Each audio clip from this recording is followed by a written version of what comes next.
Comme je vous l'avais dit, nous débutons par Épictète, dont j'ai fait la lecture du manuel juste un petit peu plus tôt sur cette chaîne. Donc vous pourrez, si vous avez des difficultés à la lecture, écouter ce que j'ai pu lire et je l'ai découpé en plus.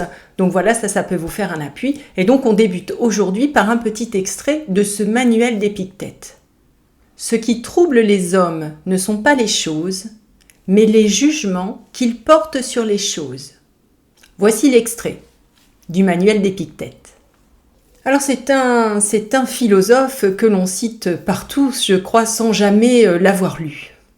Aujourd'hui, on voit cette phrase partout, ou en tous les cas un dérivé de cette phrase, dans les livres de développement personnel, sur Instagram, dans des vidéos de motivation, parfois même dans des cabinets de coaching.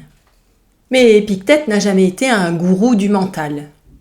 Épictète était un esclave affranchi, un homme qui n'avait pratiquement aucun pouvoir extérieur, un homme qui vivait dans un monde rude, instable, injuste. Et son stoïcisme n'a rien à voir avec la pensée positive. C'est une philosophie du réel, de la lucidité et de la survie intérieure. Alors quand Épictète dit « ce qui trouble les hommes, ce ne sont pas les choses, etc. » il ne dit pas que les choses n'ont pas d'impact. Il ne dit pas qu'il suffit de penser autrement. Il ne dit pas que la souffrance est un mauvais jugement. Il dit quelque chose de beaucoup plus subtil. Il dit que notre douleur intérieure est due au choc du réel et de ce que nous aimerions ou nous aurions voulu que le réel soit. Ce n'est pas un jugement moral, c'est un constat anthropologique. Nous souffrons lorsque nous résistons à ce qui arrive. Nous refusons une réalité douloureuse. Nous espérions autre chose. Nous pensions être à l'abri. Nous n'avions pas imaginé que cela pouvait nous arriver. Épictète ne nous reproche rien. Il décrit un mécanisme humain. Alors, la distinction fondamentale entre ce qui dépend de nous et ce qui ne dépend pas de nous. C'est l'axe central du stoïcisme. Ce qui dépend de nous, notre adhésion intérieure, nos choix immédiats, nos valeurs, notre manière d'habiter ce qui arrive et ce que nous décidons de nourrir en nous.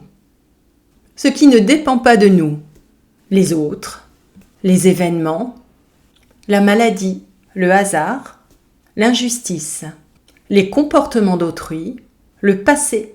Et Épictète commence par rappeler que la majorité des choses ne dépendent pas de nous. Alors le stoïcisme n'est pas une méthode pour tout maîtriser, comme dans le développement personnel. C'est une sagesse pour ne pas s'écrouler face à tout ce qui nous échappe. Alors le contresens moderne est change ta façon de voir les choses et tout ira bien. La pensée d'Épictète a été transformée ainsi. Si tu souffres, c'est que tu interprètes mal. Si tu te sens mal, c'est que tu n'as pas le bon mindset. Travaille tes pensées et tout ira bien. Et c'est exactement l'opposé du stoïcisme. Dans cette vision moderne, la souffrance devient une faute personnelle, presque une incompétence. Dans le stoïcisme, la souffrance est un choc naturel face au réel. Et le travail intérieur n'est pas un déni, mais un apprentissage patient. Jamais Épictète n'a dit que la douleur venait d'un mauvais jugement ou d'une mauvaise adaptation. Il dit qu'elle vient de notre difficulté à accepter que le monde se déroule en dehors de notre volonté. Et c'est une nuance immense et totalement détruite ou passée à côté dans le développement personnel. Le stoïcisme protège là où le développement personnel culpabilise en fait. Le stoïcisme originel ouvre un espace de respiration. Un espace où l'on peut dire « Je ne suis pas responsable de ce qui m'arrive », car on ne pouvait pas empêcher que il y ait une trahison, une violence, une rupture, une maladie, une injustice, un accident, un comportement destructeur chez l'autre. Épictète dit « Tu n'es pas responsable de l'événement. Tu peux simplement décider de la manière dont tu vas l'habiter. » Et cette décision, là encore, prend du temps, demande du soin, n'est jamais parfaite. Le développement personnel, lui, dit « Tu aurais dû attirer autre chose, tu aurais dû penser différemment, tu aurais dû vibrer plus haut. » C'est violent et c'est philosophiquement faux. Alors le véritable trésor stoïcien, c'est la lucidité et non pas la performance.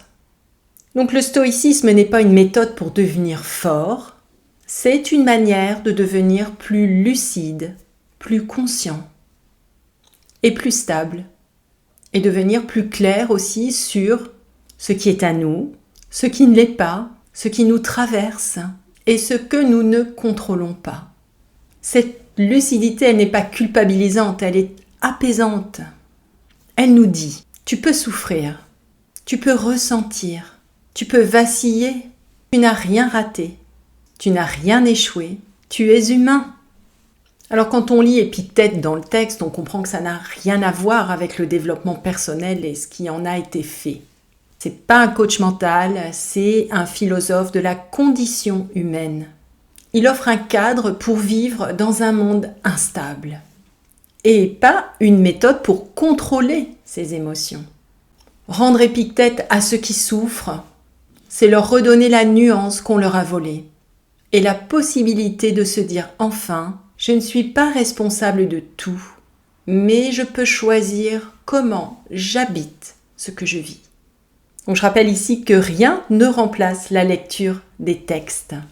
Et les philosophes ne se résument pas, ils se rencontrent. Merci de m'avoir écouté, on se retrouve très prochainement pour la suite de ces capsules de la philosophie face au développement personnel. À bientôt!